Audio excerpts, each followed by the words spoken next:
Ayun. Subukan niyo mag-judge. Ngayon. Rate niyo 1 to 10. 11. Kung boses, awit sa'yo. Alright, magandang gabi sa inyong lahat. Gulat kayo, no? Welcome sa ating School of the Word. I am so happy tonight na makapag-share ulit sa inyo. At kita-kita niyo naman yung topic na I want to share with you. Ang title is, See the Way God Sees. Tumingin ka tulad ng tingin ng Diyos sa iyo. Paano ka ba tumingin sa iba? Paano ba yung tingin mo sa Kanya? Paano ba yung tingin mo sa sarili mo? This is the message I want to share with you. And God sees you as you are. Who you are. You are beautiful. You are wonderful. You are precious. You are marvelous. You are adorable.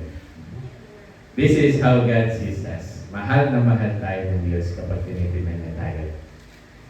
And when we see others too, He wants us to see the way He sees. Na mahalin na natin sila. Ito yung main passage na I want to share. To know that we are beloved. Na may nagmamahal sa atin. May tumitingin sa atin na mabuti. Beloved, if God so loved us, yan, dahil may nagmamahal sa atin, we can and we must also love one another. Do you also love one another? Mahal mo ba yung iyong kapwa? Mahal mo ba yung pamilya? Mahal mo ba siya? Nagsisimula itong pagmamahal, I would say, sa pagtingin natin sa bawat isa. So, paano ba natin tingnan yung bawat isa? Mag-check tayo ng ating mga mata. So, we will have an eye check. Gusto niyo ba? Ng eye check. Tingnan natin yung mga mata niyo kung maayos ba, kung sira, kung madumi, o bulat na sa katotohanan.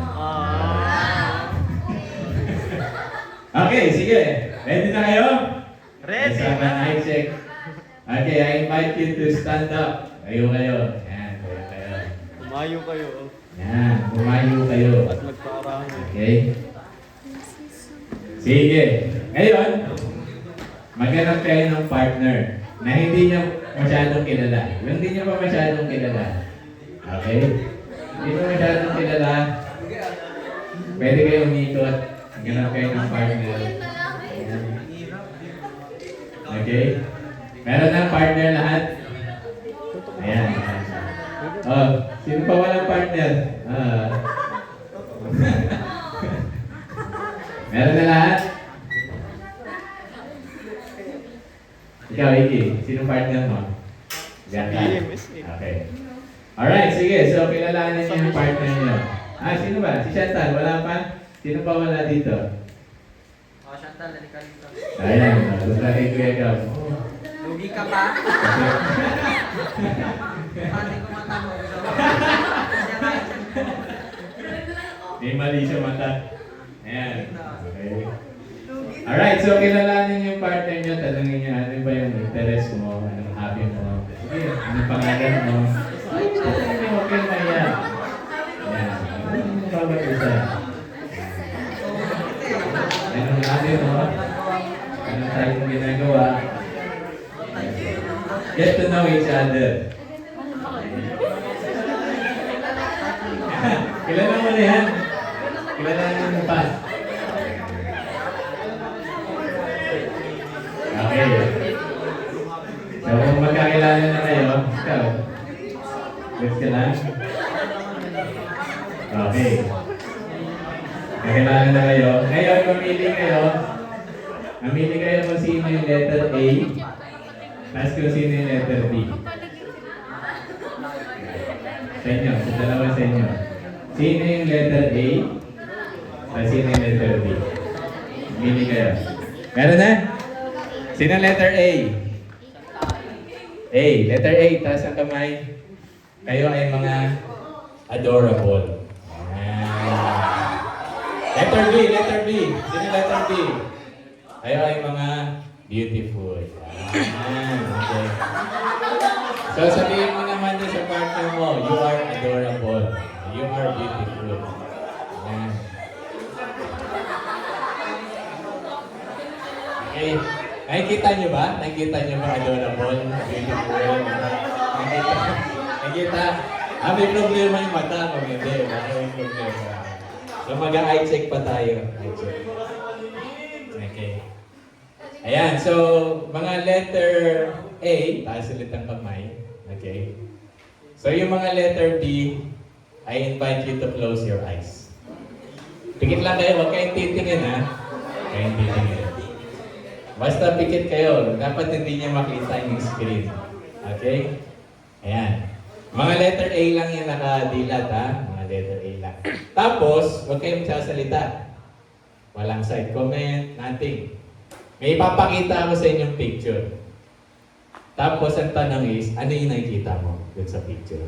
What do you see in the picture? Okay, no comment. Walang comment. Okay? Tahimik lang. Tahimik. Okay? Ready na? Adorable? Ready na? Okay, sige. So, 5 seconds, papakita ko to ha. Tapos, isipin mo kung ano yun. Ano yung nakikita mo? Walang sasalita. Tahimik lang. Walang side comment. Ano yung nakikita mo? Okay? Alright. So, last 3 seconds. 3, 2, 1. Alright. Okay. Sige. So, adorable, close your eyes. Close your eyes. Okay.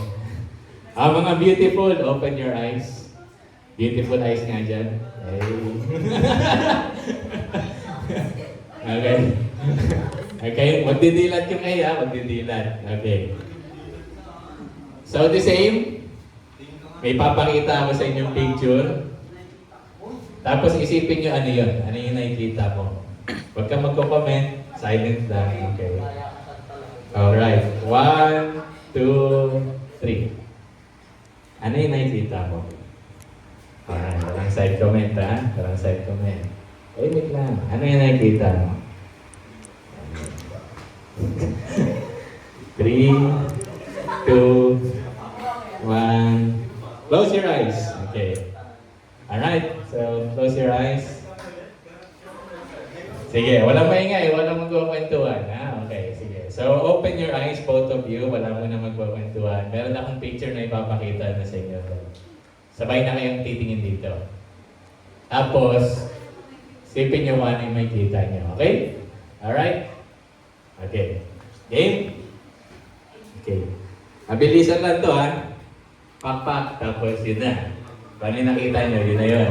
Okay? 1, 2, 3. Alright. Alright. Okay, isa pa. Pak. O, yan. Okay. Alright. So, nakita niyo na yung picture. Ngayon, yan. Nakita na natin yung picture. Ano yung nakita mo? Explain mo dun sa kapartner mo, ano yung nakita mo dun sa picture?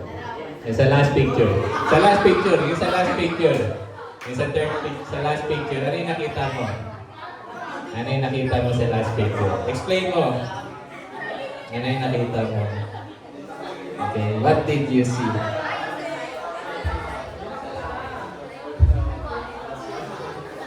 Hindi mo nakita? Sige. Yung last picture. Pat. Ayan. Ano yung nakita mo?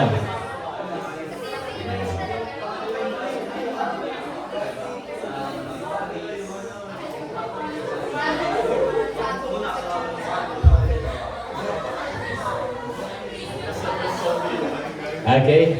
Pareho ba kayo na nakita? Hindi? Hindi kayo na nakita? Kailan ha? Pak lang ha? Pak. Yan. Pareho ba kayo na nakita? Okay, good. Baka magkaiba kayo na nakita. Okay ba? Kayo, Michael. Kaiba? O sige. Ano yung nakita nyo? Ano yung nakita nyo? Bob, ano yung nakita mo? Ano? Plants versus Zombies. Baka kakaiba yung nakita nito ah. Ikaw, ano nakita mo, Cubs? Babae. Babae. Ikaw, ano nakita mo? Babae. Ikaw, Michael? Mukha. Mukha ng lalaki. Sino nakita ng mukha ng lalaki? Sino nakita ng babae? Alright, ayan. So, papakita ko sa inyo yung picture, ha? Alright. Ngayon, explain nyo dun sa partner nyo kung paano mo nakita yung nakita mo. Sige. Pakita mo. Explain kung ano yung nakita mo.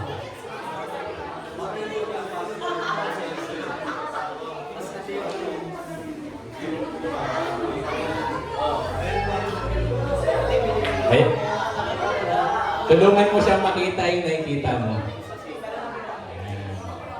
That's the point. Help the person sees what you see. Nakikita na ba? Nakikita naman niya? Nakita na rin ba niya yung lahat? Okay, alright. Tama ba? Same picture, pero magkaiba kayo ng nakita. Ngayon, when you explain na yung perspective mo, yung vision mo, nakikita mo na rin yung nakikita niya. Tama ba? Alright, palakpakan natin bawat isa. Okay? Sige. So, pwede na pong umupo. Ayan. So, nagkaroon tayo ng eye check. Chinek natin yung mata natin. As I said, isa lang naman yung picture, pero nakita natin na magkaibang paraan. Bakit kaya ganun? Dahil dun sa unang picture na pinakita ko sa inyo. Na-condition kayo ng unang picture na pinakita ko sa inyo. Okay? At yun tinatawag na conditioning. Papakita ko sa inyo, ito yung unang picture na pinakita ko kay Adorable. Yan. Yan pinakita ko kay Adorable. Tapos ito yung pinakita ko kay Beautiful. Yan. So, meron kayo niyan sa isipan nyo, na-condition na kayo. Ngayon, nung tinignan nyo to, you saw it that way. The way you were conditioned. Tama ba? Agree? Ganyan ang nangyayari sa atin. Isang bagay, pero iba-iba yung paningin natin. Iba-iba yung perspective natin, yung point of view natin. All because of our different conditioning. Yan ang tawag dyan. We have different POVs, point of views, depending on our age, background, history, belief, and so on. We all have different conditionings. Kaya it's good to check our eyes. Paano ba yung mata natin? Baka naman kasi na-condition na sa maling paraan. Baka naman kung ano-ano na yung dumi na nandyan. Baka naman yung isang tao, maganda, pero pagdating sa'yo, pangit na. Bakit kaya? Di ba? Bakit kaya ganun? Anong klaseng conditioning yung nangyari? So, mahalaga na ayusin natin yung mata natin. Sabi nga ni Jesus sa Matthew 6:22-23, sabay-sabay natin basahin. Ang mata, ang ilaw ng katawan. Malinaw ang paningin mo, mapupuno ng liwanag ang buong katawan mo. Pero pag malabo ang paningin mo, mapupuno ng kadiliman ang buong katawan mo. So, kung ilaw mo ay madilim, talagang nasa kadiliman ka na. Ano bang ilaw mo? Kadiliman o liwanag? Linisin natin ang ating mga mata para makita natin ang katotohanan, ang tunay, at ang nakikita ng Diyos. Once you see things differently, you will think, feel, and act differently. So how we see matters. Matters a lot. It affects how we think, we feel, and we act. So, linis-linis tayo ng mata. Paano natin nakikita ang sarili natin? Paano natin nakikita ang iba? At paano natin nakikita ang mga bagay-bagay? Ito yung una kong tanong. Paano mo nakikita ang sarili mo, ang kapwa mo, at ang mga bagay-bagay? Sabi ko nga kanina, doon muna tayo magsimula sa sarili natin. Paano natin nakikita yung sarili natin? Minsan, nakikita natin yung sarili natin in a very negative way. Na pangit ko, ang gulo ko, nakakainis ako, ang dami kong kahinaan. And the way we see ourselves is the way we also see others. Pag nakita mo siya, ay, ang pangit niya. Uy, ang baho nito. Palit na ito. Yan. It impacts the way we see others. And also in the way we see everything. Yan. Ang pangit naman ng buhay. Ang pangit ng mga bagay-bagay. Ang boring, ang lungkot. Wala nang bago. So it affects everything. Pero din naman mga tao na sobrang positive yung nila. Sa sarili nila. Oy, pogi ko. Yan. Kaya kapag nakikita rin nila yung iba, it's very easy for them to see the beauty of others. Uy, ang ganda nun, no? Diba? Uy, ang fit niya. Tapos yung mga bagay-bagay din. Uy, ang ganda naman itong School of the Word. Uy, ayos ko prayer natin tonight. Very positive. And ito yung katotohanan.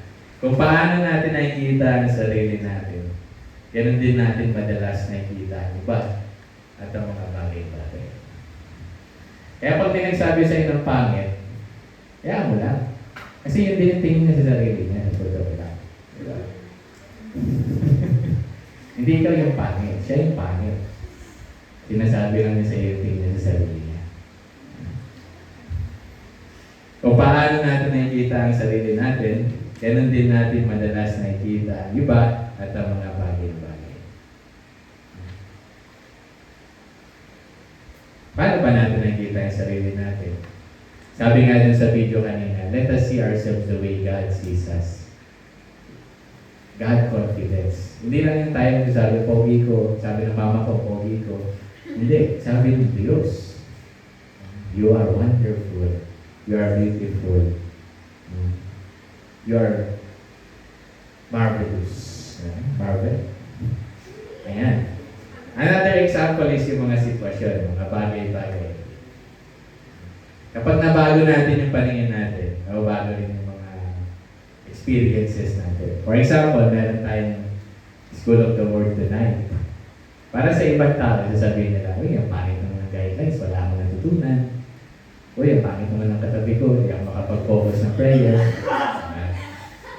Uy, ang gulo naman nito, di ba? Uy, ang init naman dito. Lahat na lang, puro reklamo, puro negative. Wala nang maganda para sa kanya. Diba? Meron din ang mga tao very positive. Nakikita nila, uy, ang ganda ng guidelines, may natutunan ako, may dadalhin ako. Uy, nakapag-pray ako ng maayos. Uy, salamat dahil sa School of the Word tonight. Diba? Very positive. So, anong klaseng tao ka ba dun sa dalawa? Yung very negative, always complaining, or positive? Always seeing the way God sees mga bagay-bagay. Magkaiba sila ng paningin sa parehong pangyayari. Lahat nakadepende sa ating mga mata. Ano ba yung mga nagpapadumi sa mata? Bakit minsan very negative tayo? Pag tinitingnan natin yung iba. Yan yung pangalawa kong tanong. Ano ang mga dumi sa iyong paningin? O mga ipapadumi nito na kailangan mong tanggalin? Ano yung mga dumi? Chantal, sa iyong paningin. Yan. Ano yung dumi? Yan. So, meron lang akong habang nagpipray, may naisip ako mga dumi. Marami kong iba, pero ito yung mga posibleng dumi. Una, nadudumihan tayo ng mga hindi magagandang larawan ng video sa internet. For example, nanonood ka ng kung ano-anong kalokohan sa internet. Kaya pag tinignan mo na yung ibang tao, ganun mo na rin nakikita sila. Puro kalokohan na rin tingin mo sa kanila. Kung bastos yung pinaparad mo, bastos na rin tingin mo dun sa tao. Diba? Nadudumihan yung ating mata. Nagkakaroon ng kadiliman. Nako-condition tayo. Mayroong conditioning doon na nangyayari. Many years of conditioning kailangan natin baguhin at linisin. Pangalawa, mga chismis na naninira ng imahe ng iba. Sinabi ni Marites number 1, "Uy, alam mo ba si ganito, ganyan? Hindi niya naliligo, tingnan mo, ang baho." Diba? So pagka nilapitan mo yung tao, o pag nakita mo yung tao, na-condition ka na. Yung tingin mo dun sa tao, ay mabaho yan, hindi naliligo, kanini, di ba? Na-condition na yung mata mo dahil sa mga chismis. Mga maling chismis. Tapos may chismis sa'yo, "Ay, ano mo ba? Ginagaw ni ganito si ganyan." O pinuli ni ganito si ganyan. So, ang sama ng tingin mo sa kanya. Masama itong tao. Kaya, nakita mo siya, na-condition ka na, masama ito. Diba? Mali. Diba? Nadudumihan yung mata natin. Kahit naman mabuti yung tao, nadudumihan siya. Pangatlo, mga basehan o standard na sinasabi ng mundo at hindi ng Diyos. Sinasabi ng mundo, ay, ang maganda kapag matangkad, maputi, matangos ilong. Ngayon, pagka nakakita ka ng gano'n, ay, ganda. Kung nakakita ka ng hindi gano'n, ay, pangit na ito Bakit? Kasi na-condition ulit ng mga standard ng mundo. Pero hindi naman gano'n yung paningin ng Diyos di ba? Ang problema madalas sa poster, social media, pinapakita nilang model. Yung gano'n, ito yung standard ng maganda. Pero ano ba talaga yung maganda?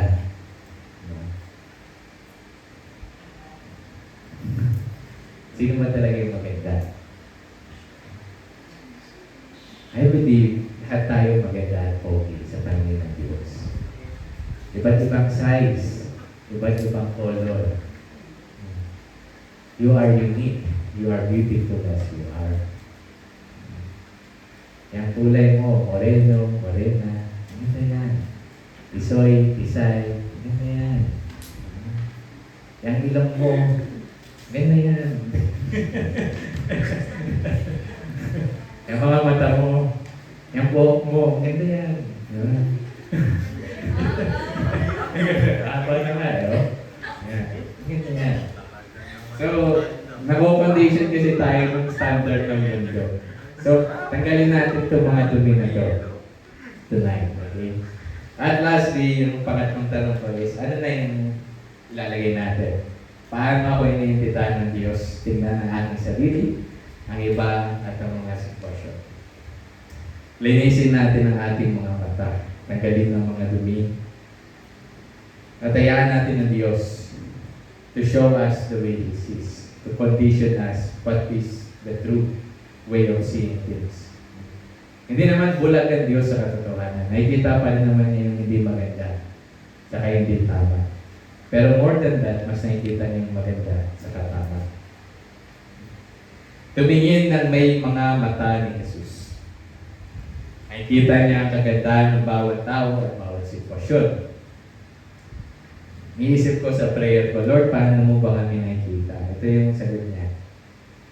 Mga tamang pagtingin mula sa Diyos. Yan. Una, nakikita niya ang lahat bilang maganda at okay. Yan. Wilma, ang ganda mo. Hey. Ella, ang ganda mo. You are adorable. You are beautiful. Pangalawa, puro. Puro ang kanyang tingin. Hindi bastos, hindi madumi. At nakikita niya ang bawat isa bilang anak ng Diyos. Mahalaga, may dignidad. Kahit yung mga mahihirap na nakikita natin sa kalsada, pag nakikita sila ng Diyos, they are full of dignity because they are children of God. Pangatlo, gusto niyang iligtas ang bawat isa at hindi i-judge. Alam naman niya na makasalanan lahat Alam naman niya makasalanan ka. Mas alam pa niya yan kaysa sa sarili mo. Kung gaano karami ang kasalanan mo. Pero, He doesn't see you to judge you. He sees you to save you. And I pray that's how also we see others. Ito makasalanan to. But who are we to judge the person? We are here also like Jesus to save that person. To save that person. At kapag ka naayos natin ang mga mata, then we can start to love really each other. Yun naman yung gospel this Sunday. Bibigyan ko na kayo ng trailer dahil bukas meron tayong pogi na magbibigay ng guidance. Abangan nyo na lang. Pero sa trailer ng ano natin, ng ating gospel bukas. It's John 15:12. This is my commandment. Love one another as I love you. So ganito tayo command ng Diyos, nakikita niya tayo ng tama. So we can love others if we see them correctly. It starts with the new eyes. Okay? So linisin na natin yung mga mata natin ngayong gabi. Okay. Let me end with another activity, last activity na ito, para mas maintindihan natin ang message. Ayan. So ang activity na ito ay tinatawag na jump. Ayan, jump. Iniimbita ko kayo ulit na tumayo. Ayan. Tumayo. Last na to. Okay. Alright. Tayo po, tayo. Tayo, ayan. Okay, man, tayo po. Ayan. Okay, ready na kayo? May sinabi ko jump. Talong kayo, ha? 1, 2, 3, jump! Anong tawag sa inyo? Masunurin. Alright, so, sinong mahilig sa mathematics? Mathematics, wala? Oh, okay, sige. Madali lang to, may mathematics ako ipapakita. So, i-add lang natin, add. Kailangan isigaw nyo. Isigaw nyo yung sagot, ha? Okay. Ilan yan? Sigaw nyo. 1,000. Okay. So magdadagdag ako ng number, tapos i-add nyo. Yung sagot, yun yung sabihin nyo. Mabilis ha? Sige. 1, 2, 3. 2,040. Gusto nyo? 5,000.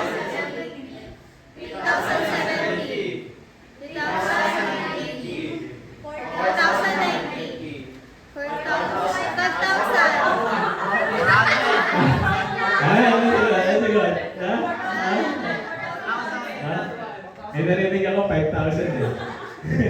5,000? 5,000 ba? Sino sumagot ng 5,000? Okay, pag sinagot niyo 5,000, pareho tayo, 5,000 yung sagot. Pero mali. Ang sagot ay 4,100. What's the point? The point is don't jump to conclusions. Kasi nagmamadali ka, judge ka ng judge. Hindi jump ka agad sa conclusion sa mga pangyayari. Makinig ka muna. Iba-iba ang perspective, di ba? So listen and understand the other. Pag may problema, may nangyari, ay! I-judge ka agad, i-judge mo agad. Don't jump to conclusion. Listen and understand the other. Tanungin muna, paano nakikita ng Diyos sa tao ito at ang sitwasyon? Okay? So I invite you to sit down now. This is the main message again. See it the way God sees. The world is so beautiful. Ang ganda ng mundo. Ang ganda ng bawat tao. Sayang naman kung di mo nakikita yun, di ba? Sayang naman kung puro kadiliman na lang nakikita mo. Kung puro kapangitan na nakikita mo. Sayang naman. Diba? See the way God sees. And by the grace of God, He is giving us His vision tonight. Nililinis niya ang ating mga mata. So I invite you to pray with these 3 questions na sinare ko kanina. And magkakaroon tayo ng sharing